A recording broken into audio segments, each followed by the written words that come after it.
But what has happened, I think, as a result of transcendental meditation, certainly it's run concurrently with it, is a sense that I have now an ability to, I've cultivated an ability to step back from the phenomena of my life, from the mechanics of my feelings, and go, right, do I really want to lose my temper in this situation, or do I really want to act on that desire, or do I really want to act on that fear? And sometimes I do. Sometimes I don't have the freedom. I still do. But increasingly, I've noticed that the hypnotic power of the material world has decreased. Some of that may be because I've been doing the same thing for a long time. When I wanted to be famous, I wasn't famous yet. So for me, it could have been a solution. It could have been an epiphany. It could have been enlightenment, a revolution, a transition. But certainly since practicing regular meditation, the way I see myself, the way I see the world and what I want for myself has changed. It's interesting, isn't it, that the vast majority of our anatomical functions occur without cognizance, without instruction. We are sitting on this, when people go, what's going on behind the scenes? Are there Illuminati? What's happening? Perhaps because our whole body is run without our permission. Our kidneys, our gastric system, our cells are healing and reproducing without any knowledge of it.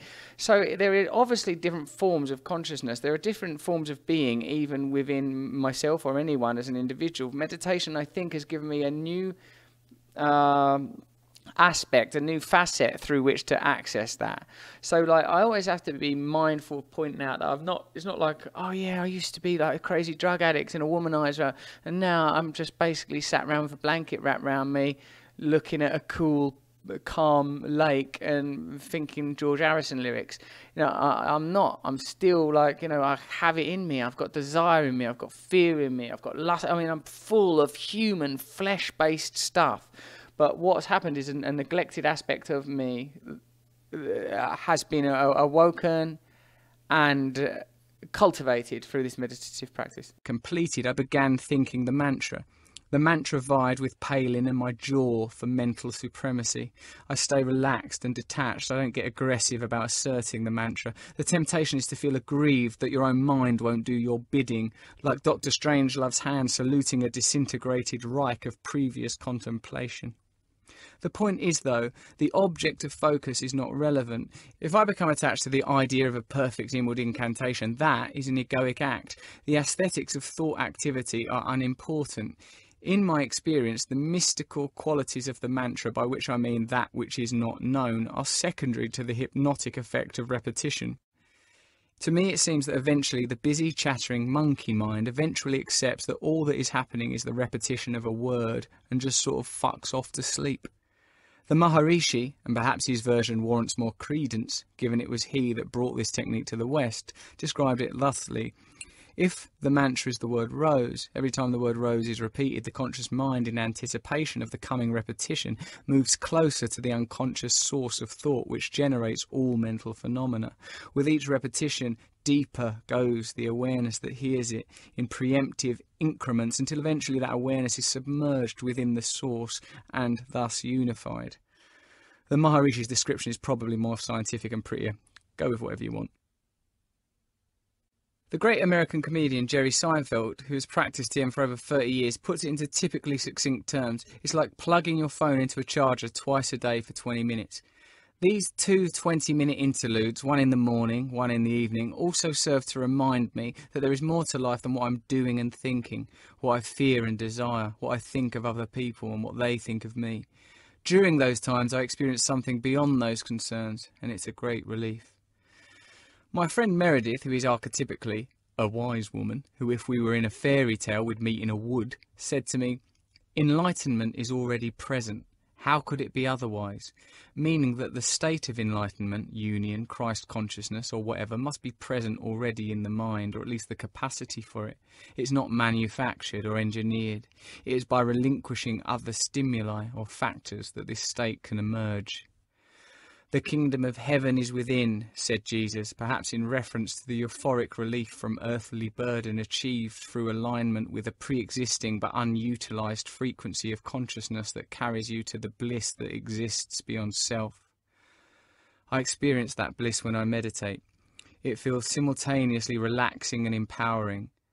Actually, though, the awareness that it has been pleasant comes subsequently, because during a successful meditative experience, there really isn't a self to apply the labels of relaxing or empowering. I wish I had it every time, but even after 5 years practicing, sometimes my scuttling mind will not yield. The jittery busybody of my inner museum, cataloguing and caterwauling, applying adjectives and conditions to external phenomena that would be best left alone. An unexpected benefit of this process is an increased compassion for others, a dawning recognition of the connection between us all. Since meditating, I feel that the intuitive connection to others that I've always felt has somehow been enhanced. I'm lucky in that I have a mother who is pathologically loving and gentle, who unfussily loves animals and children and tries to see the good in everyone, thank God, because in my case it was pretty well hidden. This perhaps inherited positive trait, though, was redundant and unexpressed for much of my life as I was entangled in the sparkles and the spangles, mangled in the crackling drudge, addicted to attention and drugs.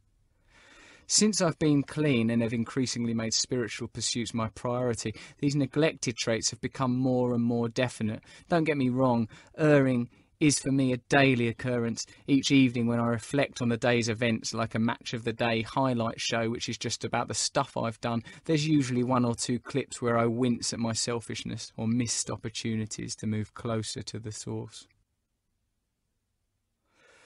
For example, part of the programme I follow is to each day try to do something for someone else. If that seems gallingly obvious to you, you are likely not an addict.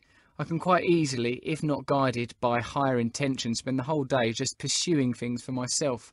Being nice to your cat or husband doesn't count. Those immediate tribal alliances could be regarded as self-serving, in that it's like pruning the garden of your life. You live in these relationships as surely as you live in your house. Maintenance is a necessity.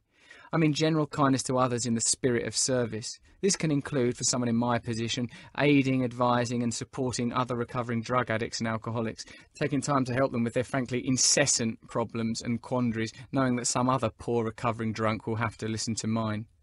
It can also mean helping strangers and people that circumstances put in your way but of no obvious benefit to you. What used to be called civility.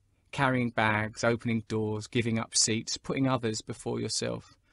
I've begun to understand that in doing these things I ameliorate the invisible boundaries that imprison me in my head.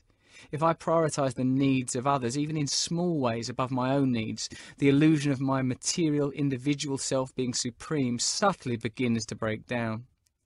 There is a great relief in this, as we are designed to live in communities and tribes, but these systems have in our culture for various reasons broken down, and we feel lonely as a result because we are detached from nature. I don't mean nature as in a bunch of trees and rivers, although they're nice too. I mean nature as in our own nature. We are nature. We are a part of the whole, connected to the whole, like old Edgar saw from the moon. We are all one on a speck of dust in a shaft of light. When I live in the illusion of a separate self, the part of me that knows I am at one with all phenomena feels starved and bereft. These dopey little acts of kindness move me back towards the truth.